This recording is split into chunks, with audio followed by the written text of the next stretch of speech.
Morning for 2.Roida and my fellow friends. Today I want to talk about practical work 2 for DE 20143 semiconductor devices. My name is Adif Vijay Kumar. My matrix number is 01DTK25F1061. Today I'm going to present about how diode function in a bridge rectifier circuit. Now let's talk about of the main objective of this practical work. The main objective about this particular work is to investigate how diodes operate during the positive and negative cycles of an AC input in a bridge rectifier circuit, and also to understand how four diodes work together to convert AC to DC current. Now, what is diode? A diode is PN junction semiconductor device. It also allows current to pass in one direction and blocks in the opposite direction. The P side has holes as the majority carriers, while the N side has electron as the majority carriers. The depletion region controls the current flow at the junction. Now let's talk about the first condition of the diode, which is the forward bias. The positive terminal of the power supply is connected to P-type material, while the negative terminal is connected to N-type material. The depletion layer width decreases. The charge carriers are able to cross the junction easily. The electric current flows through the diode, and the typical voltage drop for silicon diode is approximately 0.7 volt, while the germanium diode is 0.3 volt. Now let's talk about the next condition, which is the reverse bias. The positive terminal of the power supply is connected to N-type material, while the negative terminal is connected to P-type material. The depletion region width increases, unlike the forward bias, which is decreases. The majority charge carriers are pulled away from this junction. Almost no current flows through the diode. A very small reverse saturation current may exist due to minorities carrier.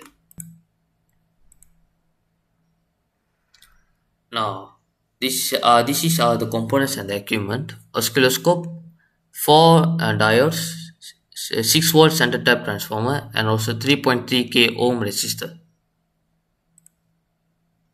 Now this is the bridge circuit that we will construct later. First step, I label this diode as the D1, D2, D3 and D4. The next step is we connect 3.3k ohm resistor, which is the resistor load, with D1 and D2, and also between D3 and D4.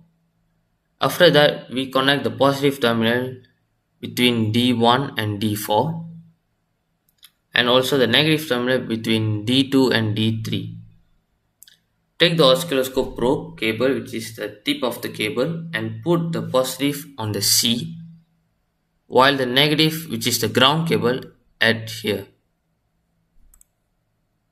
Now let's see the video.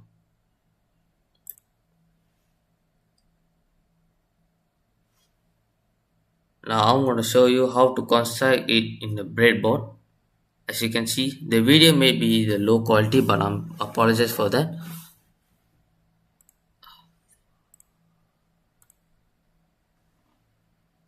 First, we connect D4 of cathode facing the D1 anode.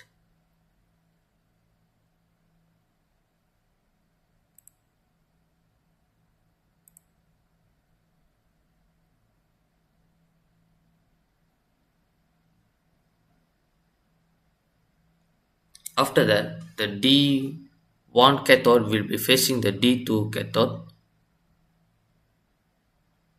Furthermore, the D2 of anode needs to be facing the cathode of D3, as you can see. And finally, the D3 anode will be facing the D4 anode. Now we will connect the resistor to D3 anode and also the D4 anode.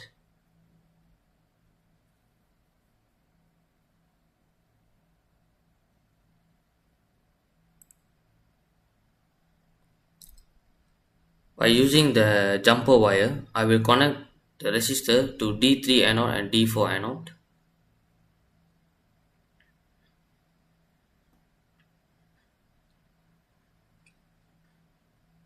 Now we take the positive terminal from the 6-volt center tap transformer and connect it to D4 and D1 and negative terminal to D2 and D3. Take the oscilloscope probe and connect it to right side of the resistor and the negative to the left side of the resistor. Now we can see the output of the waveform.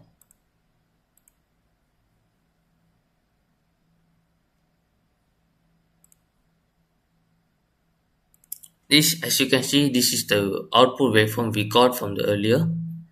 This is uh, this is the conclusion of the practical work, which is the bridge rectifier converts AC to pulsating DC, consists of four diodes arranged in a bridge form. During the positive half cycle, two diodes conduct. During the negative cycle, the other two diodes will also conduct. The current flows to the load is only at one direction and the output is full wave rectifier, high efficiency compared to half wave rectifier. The ripple frequency is twice the input AC frequency. Thank you for taking our attention.